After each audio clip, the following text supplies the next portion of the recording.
I can still feel that exact moment. My heart went stone cold just like that. It didn't shatter quietly. It broke with a brutal, deafening crunch. He set his eyes on the one thing I'd poured 6 months into and spat out a single word. Trash. I was with Liam, the kind of bloke who seemed flawless in every way, on paper. All smooth talk and ambition, flash suits and a love for expensive things. Me? The opposite. I was the soft-spoken artist, happiest with quirky thrift shop treasures and long nights lost in my paintings. We were total opposites, but for a short while, his gaze made me feel seen, maybe special. His 30th birthday arrived, major milestone. I saved every penny to buy him an elegant, antique watch, a classic he'd adore. But I wanted to gift him something of my soul, too, something only I could create. 6 relentless months, every spare second, designing a custom leather portfolio just for him. Hand-stitched, midnight blue, his favorite. The embossed pattern marked the story of our first year together. It was stunning, unique, pure, undiluted love in every stitch. I wrapped each gift myself, the heavy watch box beside a slightly wonky, heartfelt package. But then, he unwrapped the smaller package first, and suddenly the fancy restaurant felt icy and silent. My heartbeat hammered, louder than the jazz music echoing around us. He just stared at the leather, no spark, not even for a moment. He picked it up, hands stiff, as if afraid to actually touch it. What is this?" His voice flat, already bored. "It's a hand-stitched portfolio. I made it for your new business, for all your important contracts."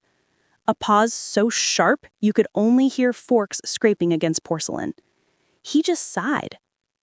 He threw it back into the wrapping, completely unimpressed. "Are you kidding, Anna? This is amateur, not professional." He shoved the pricey watch box toward me. "Open this one. This is your real gift, right?" My vision blurred, hands trembling uncontrollably. "No, Liam," I barely managed. "That's my gift. I made it. I spent hundreds of hours making it for you." He rolled his eyes. "Hundreds of hours? For trash? I can't bring this to meetings. People will think I picked it up at a flea market." Trash. The word spun violently in my head like a bullet ricocheting off the walls. My face went numb. I couldn't breathe or move. Without another word, I grabbed my keys and bag. I stood, left the untouched watch on the table, and walked away. The cold night met my tear-streaked cheeks outside. My footsteps echoed, hollow and lonely. I drove home and stared at the empty wall, Liam's photo no longer there. Next morning, I boxed up his stuff, left the watch at the bottom of the box. The breakup was chaos, dramatic texts, nasty words. He accused me of being too sensitive, said I should have known he wanted flash, not some silly craft. I didn't fight back. I just kept sewing. I poured my anger and pain into my work. Each stitch meant survival.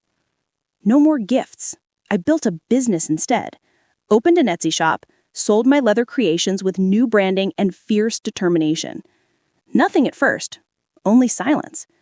Then out of nowhere, a major interior design firm wanted 10 custom journals. Then a luxury retreat ordered 50 portfolios. My embossing, the very thing Liam mocked, became my trademark clients loved. 3 years raced by.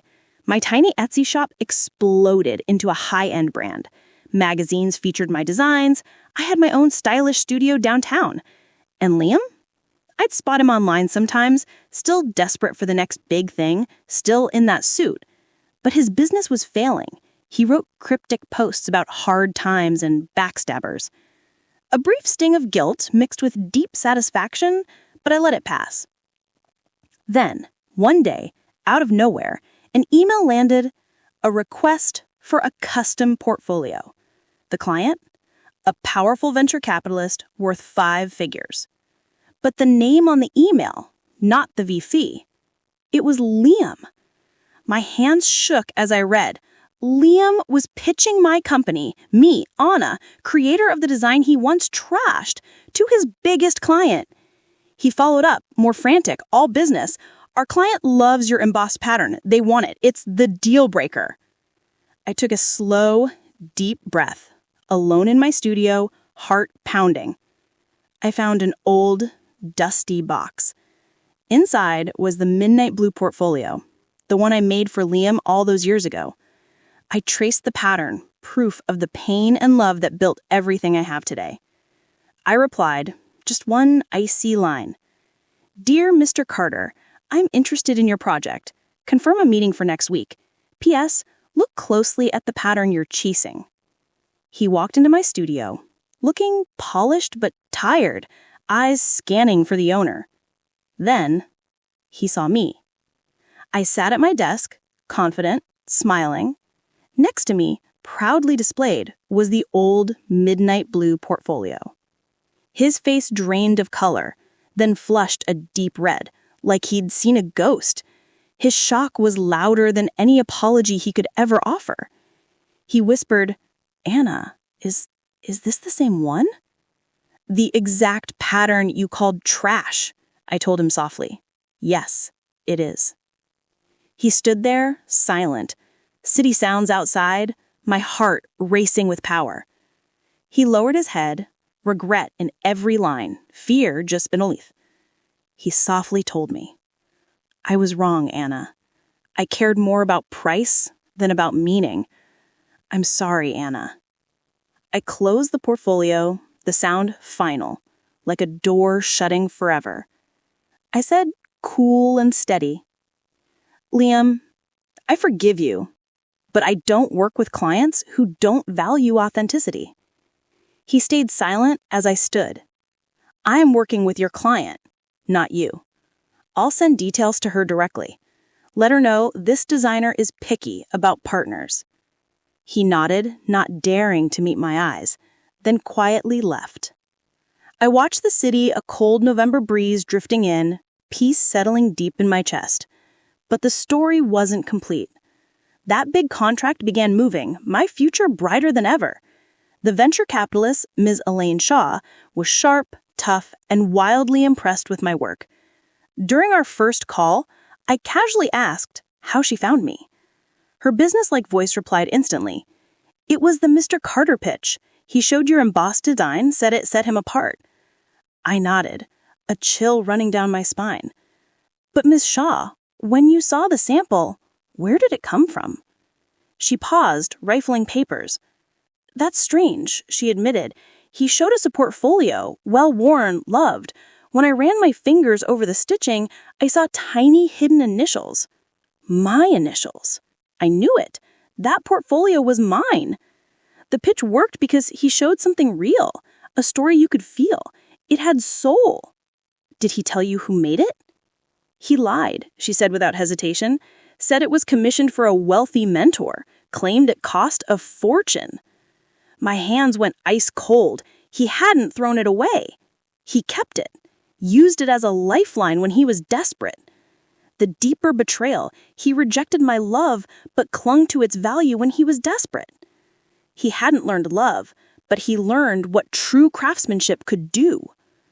Next day, I drove to an old corner of the city, near a river where Liam and I once sat quietly together. I found his favorite coffee shop and sat and waited. He walked in, tired, clutching his fancy briefcase.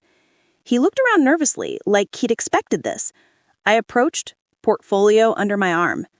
He saw it, and his face collapsed. Anna, why are you here? I thought we were finished. I didn't sit. Just put the portfolio down between us. Miss Shaw said you used this for your pitch. I told him calm and direct. She said you claimed it was from a mentor. He stared at the leather, shame written all over him. He finally met my eyes, regret in every line, fear just beneath. He murmured, I kept it. After you left, I couldn't throw it away. I wanted to burn it. Every time I tried, I remembered how much you cared. I realized how badly I'd messed up. He traced the pattern, hands shaking. I needed that client, and that piece. It was the only thing I had left that felt real. It had a story, something I lost. He reached out, tried to take my hand. I let him just for a moment. I lost the girl who was real, chasing nothing but flash. I lost my way, Anna. This wasn't him begging me to come back. It was pure, painful honesty. I slowly pulled my hand away, the space between us too wide to cross now. I wish you well, Liam, I said, picking up my portfolio. But this doesn't belong to you anymore. It belongs to the girl who finally found her worth. I walked out of that cafe. The cold felt warm, the day suddenly bright. I looked at the portfolio. It was never trash. It was the key to everything. The gift he threw aside became the blueprint for my future. Sometimes what people reject is exactly what you need to build your dreams. And sometimes the deepest shame comes from knowing you threw away true love for empty appearances. If you want more stories that hit this hard, subscribe for the next spark.